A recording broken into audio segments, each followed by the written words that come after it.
आज अयोध्या में भूमि पूजन के कार्यक्रम में प्रधानमंत्री नरेंद्र मोदी शिरकत करेंगे।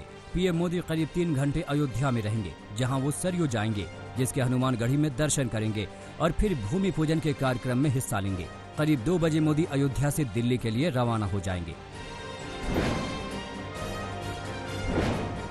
अयोध्या में भूमि पूजन का कार्यक्रम सिर्फ 32 सेकंड का होगा।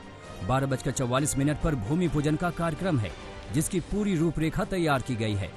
दोपहर 12:30 बजे पीएम मोदी आसन पर बैठेंगे, श्री गणेश पूजा करेंगे और फिर भूमि पूजन का संकल्प होगा। इसके बाद 8 उपशिलाओं और कर्मशिला का पूजन होगा। ये कर्मशिला मंदिर में रामलला के विराजमान होने की जगह के ठीक नीचे रहेगी। कोरोना के चलते कार्यक्रम को लेकर खास सावधानियां बरती गई हैं। मंच पर सिर्फ 5 लोगों को जगह दी गई। योगी आदित्यनाथ, राज्यपाल आनंदीबेन पटेल, संघ प्रमुख मोहन भागवत और नृत्य गोपाल दास शामिल हैं। भूमि पूजन के लिए अयोध्या पूरी तरह से तैयार है। अयोध्या में 2 दिन का दीपोत्सव कार्यक्रम रखा गया, जिसमें पूरी अयोध्या रोशनी से जगमगाती नजर आई। करीब 1 लाख दिए जलाए गए। वहीं योगी आदित्यनाथ ने भी लखनऊ में दिए जलाए और आतिशबाजी की। भूमि पूजन के कार्यक्रम के लिए अयोध्या को किले में तब्दील कर दिया गया है। आज अयोध्या की सारी सीमाएं सील है। सिर्फ मेहमानों को ही अयोध्या आने की इजाजत है। राम जन्मभूमि के आसपास के इलाके को रेड अलर्ट जोन में डाल दिया गया है। वहीं एसपीजी और पैरामिलिट्री फोर्स ने जन्मभूमि के इलाके की पूरी सुरक्षा अपने हाथ में ले ली है। भूमि पूजन से पहले अयोध्या के नए मॉडल की 3D तस्वीरें सामने आई हैं। अयोध्या के मंदिर को अब और भव्य और विशाल बनाया जा रहा है। मंदिर 2 की बजाय 3 मंजिल का होगा। वहीं लंबाई और चौड़ाई को भी बढ़ाया गया है।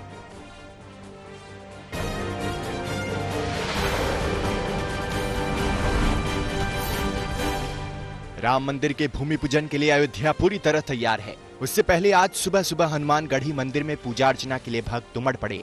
वैसे तो हनुमानगढ़ी मंदिर में भक्त हर दिन पूरी भक्ति के साथ पूजा पाठ करते हैं, लेकिन आज जब भगवान श्री राम के मंदिर का भूमि पूजन होना है, तो राम भक्तों की आस्था का सैलाब देखते ही बन रहा है।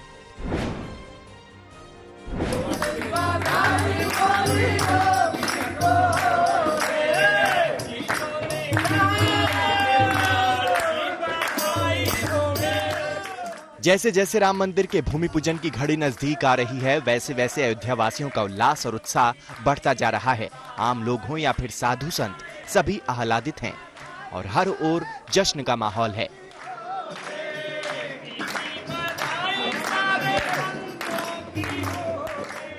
अयोध्या के खाक चौक मौनी बाबा आश्रम की तस्वीरें उस सपने के सच होने के जश्न की है, जिसे देखने का ख्वाब देश के करोड़ों लोगों के साथ इन साधु संतों ने देखा था।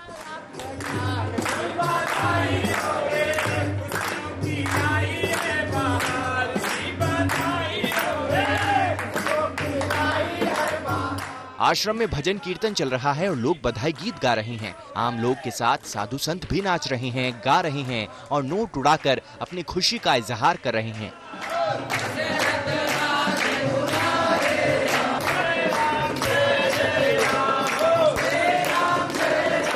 कोई ढपली बजा रहा है तो कोई डमरू बजा रहा है और तबले की थाप पर अपनी अपनी खुशी का इजहार कर रहा है। कुल मिलाकर अयोध्या बिल्कुल ही राममय हो चुकी है। अयोध्या में भगवान श्री राम जन्मभूमि पूजन से पहले प्रयागराज भी राम भक्ति में डूब गया। यहाँ संगम तट पर हजारों दिए जलाए गए तो रेत से मंदिर का मॉडल बनाकर शुभकामना भी दी गई। कुंभ नगरी प्रयागराज में राम भक्तों ने संगम की रेती से राम मंदिर का मॉडल बनाकर देशवासियों को अलग अंदाज में शुभकामनाएं दी। देश भर में राम मंदिर के भूमि पूजन के लिए उत्साह चरम पर है। इस बीच मध्य प्रदेश के मुख्यमंत्री शिवराज सिंह चौहान, जो इन दिनों कोरोना के इलाज के लिए अस्पताल में भर्ती हैं, उन्होंने कोविड केयर सेंटर में ही दीप जलाकर राम मंदिर निर्माण के लिए होने जा रहे भूमि पूजन पर अपनी खुशी का इजहार किया है। इसके लिए अस्पताल में ही एक जगह राम दरबार की तस्वीर लगाई गई थी, जहां मुख्यमंत्री शिवराज सिंह चौहान ने दिए जलाए। भूमि पूजन से पहले समाजवादी पार्टी अध्यक्ष अखिलेश यादव ने ट्वीट किया है। अखिलेश ने लिखा, भगवान शिव के कल्याण, श्री राम के अभ्यत्व व श्री कृष्ण के उन्मुक्त भाव से सब परिपूर्ण रहें। आशा है वर्तमान व भविष्य की पीढ़ियां भी मर्यादा पुरुषोत्तम के दिखाए मार्ग के अनुरूप सच्चे मन से सबकी भलाई व शांति के लिए मर्यादा का पालन करेंगी। अयोध्या में भूमि पूजन से पहले all India Muslim personal law board ने एक चिट्ठी के जरिए विवादित बयान दिया है। All India Muslim personal law board ने अपनी चिट्ठी में कहा कि मस्जिद हमेशा थी और रहेगी। हालात हमेशा एक जैसे नहीं रहते। अन्यायपूर्ण, दमनकारी और शर्मनाक फैसला इसे बदल नहीं सकता। बहुसंख्यक तुष्टीकरण के आधार पर फैसला हुआ था। इससे दिल को तोड़ने की जरूरत नहीं है।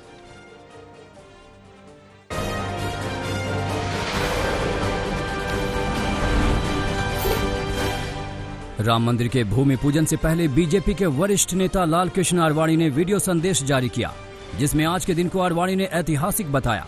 आडवाणी ने कहा कि उनका सपना पूरा होने वाला है। वहीं आंदोलन में शामिल लोगों का भी शुक्रिया किया। जीवन के कुछ सपने पूरा होने में बहुत समय लेते हैं, किंतु जब वो चरितार्थ होते हैं तो लगता है कि प्रतीक्षा सार्थक हुई। ऐसा ही एक सपना जो मेरे हृदय के समीप है अब पूरा हो रहा है। अयोध्या में मेहमानों के पहुंचने का सिलसिला जारी है। उमा भारती भी अयोध्या में भूमि पूजन के मौके पर पहुंची हैं। हालांकि वो इस दौरान कार्यक्रम में हिस्सा नहीं लेंगी।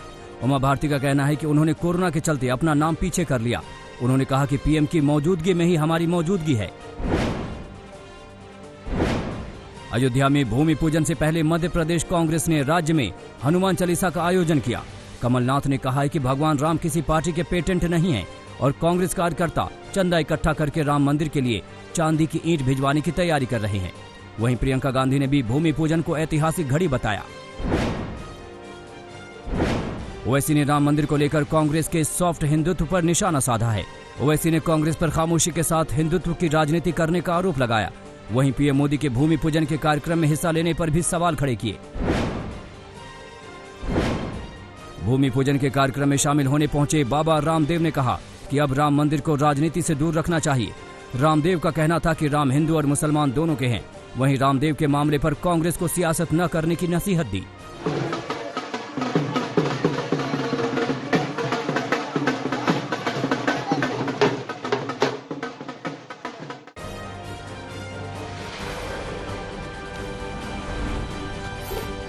एक्टर सुशांत सिंह राजपूत केस में आज सुप्रीम कोर्ट में अहम सुनवाई होनी है। सुशांत की गर्लफ्रेंड रिया चक्रवर्ती ने याचिका दाखिल की है कि केस की जांच मुंबई पुलिस ही करे। रिया के वकील ने याचिका में कहा कि मामला पटना पुलिस के दायरे में नहीं आता, ऐसे में बिहार पुलिस को जांच का कोई अधिकार नहीं है। रिया मुंबई में है और मुंबई पुलिस की जांच में पूरा सहयोग दे रही है। इस मामले में सुशांत के पिता ने भी सुप्रीम कोर्ट में कैविएट लगाई है और महाराष्ट्र सरकार ने भी। बिहार सरकार ने सुशांत सिंह राजपूत केस की जांच सीबीआई को सौंप दी है। सुशांत के पिता की मांग पर मुख्यमंत्री नीतीश कुमार ने सीबीआई जांच की सिफारिश की। साथ में महाराष्ट्र सरकार पर बिहार पुलिस के साथ दुर्व्यवहार करने और सहयोग न करने का भी मुद्दा उठाया। सुशांत केस की सीबीआई जांच की सिफारिश के बाद महाराष्ट्र सरकार में कैबिनेट मंत्री आदित्य ठाकरे ने अपनी चुप्पी तोड़ी है। उन्होंने ट्विटर पर लिखा कि ये गली स्तर की राजनीति है, लेकिन मैं शांत रहूंगा। सुशांत के निधन पर गंदी राजनीति हो रही है। मेरे और मेरे परिवार पर कीचड़ उछाला जा रहा है। ये उनकी नाकाम राजनीति की प्रतिक्रिया है। सुशांत सिंह राजपूत की मौत दुखद और चौंकाने वाली है। सुशांत के घर वालों के उन आरोपों पर कि फरवरी में शिकायत के बाद भी मुंबई पुलिस ने सुशांत की जान बचाने के लिए कुछ नहीं किया। मुंबई पुलिस ने सफाई दी है। बांद्रा पुलिस स्टेशन के तत्कालीन डीसीपी परमजीत सिंह दहिया ने कहा कि सुशांत के जीजा चाहते थे कि रिया चक्रवर्ती को थाने बुलाया जाए और कैद में रखा जाए ताकि वो सुशांत का साथ छोड़ दें, लेकिन डीसीपी दहिया ने कहा कि उन्हें कोई लिखित शिकायत नहीं दी गई थी, जिसकी वजह से मुंबई पुलिस ने इस मामले में कोई एक्शन नहीं लिया।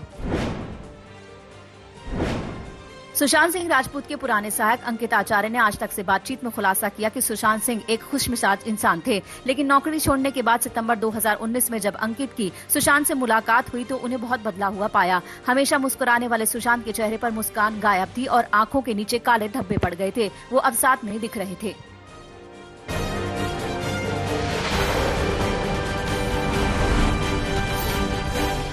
महाराष्ट्र में कोरोना रिकवरी दर में सुधार हो रहा है। महाराष्ट्र में मंगलवार को प्रदेश में 12,000 से ज्यादा मरीज स्वस्थ हुए। इसी के साथ महाराष्ट्र की कोरोना रिकवरी रेट 65% से ज्यादा हो गई है। 24 घंटे में महाराष्ट्र में करीब 7,700 नए मरीज सामने आए हैं। हालांकि कोरोना से मौत का आंकड़ा 300 तक पहुंच गया। प्रदेश में कुल कोरोना मामले 4.5 लाख से ज्यादा हो चुके हैं। कोरोना संक्रमण के मामले में इस वक्त आंध्र प्रदेश देश में सबसे ऊपर है। मंगलवार को प्रदेश में कुल 9,747 नए मरीज सामने आए, जबकि 67 मरीजों की मौत हो गई। आंध्र प्रदेश में संक्रमण बहुत तेजी से बढ़ा है और बेहद कम वक्त में कोरोना के कुल मामले 1.25 लाख के आसपास पहुंच गए हैं। तमिलनाडु में मंगलवार को कोरोना के 5,000 से ज्यादा मरीज सामने आए, जबकि 108 मरीजों की मौत हो गई। राजधानी चेन्नई में अभी भी संक्रमण की रफ्तार सबसे ज्यादा है। यहां रोजाना औसतन 1,000 नए मरीज सामने आ रहे हैं।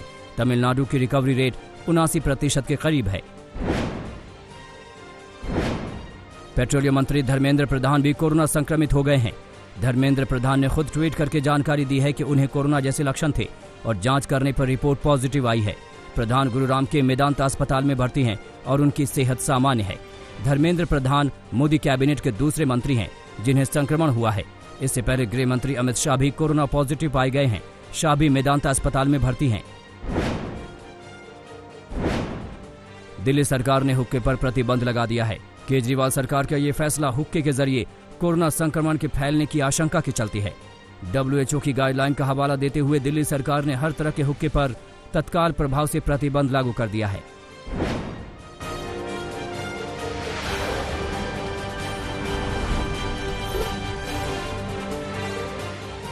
लेबनान की राजधानी बेरूत 2 भयानक धमाकों से दहल गया। विस्फोट में 78 लोगों की मौत हो गई है, जबकि 4,000 लोग जख्मी हुए हैं। एक धमाका बेरूत के पोर्ट इलाके में हुआ, दूसरा धमाका शहर के अंदर। दोनों धमाके करीब 15 मिनट के अंतराल पर हुए। धमाके इतने जोरदार थे कि लगभग पूरे शहर की इमारतों को नुकसान पहुंचा है। बेरूत में हुए धमाकों से भारी नुकसान की खबर है। जोरदार धमाके के साथ पहले जैसे आसमान की ऊंचाई पर धुएं का गुबार फैल गया और फिर लाल धुआं दिखाई देने लगा। शहर की गलियों में ऐसा धुआं दिखा कि लोगों के होश उड़ गए। बताया जा रहा है कि सबसे पहले पोर्ट इलाके में बने गोदाम में धमाका हुआ। दूसरा धमाका इतना तेज था कि इसकी आवाज दूर तक सुनाई दी।